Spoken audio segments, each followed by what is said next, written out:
This is the life of Jesus out of the Urantia book, page 1608. This is dedicated to Queenie Cameron. All who want to understand what this book is all about, listen very closely. These are the words of Jesus Christ. I have come into this world to do the will of my Father, and to reveal his loving character to all mankind. That, my brethren, is my mission. And this one thing I will do, regardless of the misunderstandings of my teachings by Jews or Gentiles of this day or of another generation. But you should not overlook the fact that even divine love has its severe disciplines. A father's love for his son often impels the father to restrain the unwise acts of his thoughtless offspring. The child does not always comprehend the wise and loving motives of the father's restraining discipline, but I declare to you that my Father in paradise does rule a universe of universes by the compelling power of his love. Love is the greatest of all spirit realities. Truth is a liberating revelation, but love is the supreme relationship. And no matter what blunders your fellow men make in their world management of today, in an age to come, the gospel which I declare to you will rule this very world. The ultimate goal of human progress is the reverent recognition of the fatherhood of God and the loving materialization of the brotherhood of man.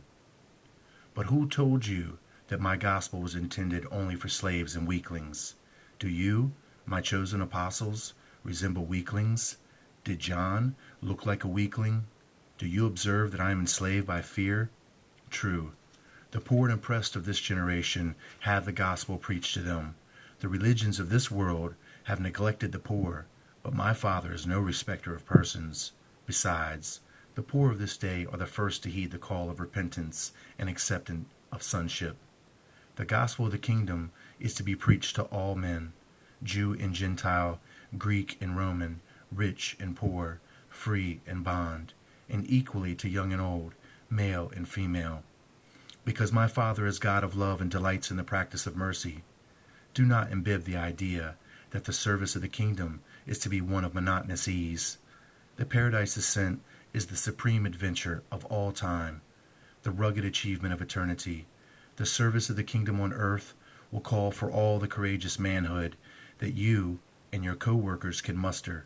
Many of you will be put to death for your loyalty to the gospel of this kingdom. It is easy to die in the line of physical battle when your courage is strengthened by the presence of your fighting comrades.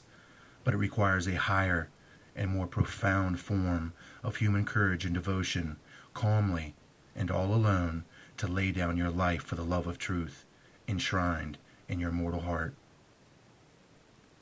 Today the unbelievers may taunt you with preaching a gospel of non-resistance and with living lives of non-violence. But you are the first volunteers of a long line of sincere believers in the gospel of this kingdom who will astonish all mankind by their heroic devotion to these teachings. No armies of the world have ever displayed more courage and bravery than will be portrayed by you and your loyal successors, who shall go forth to all the world proclaiming the good news, the fatherhood of God and the brotherhood of men. The courage of the flesh is the lowest form of bravery. Mind bravery is a higher type of human courage, but the highest and supreme is uncompromising loyalty to the enlightened convictions of profound spiritual realities. And such courage constitutes the heroism of the God-knowing man. And you are all God-knowing men. You are in very truth the personal associates of the Son of Man.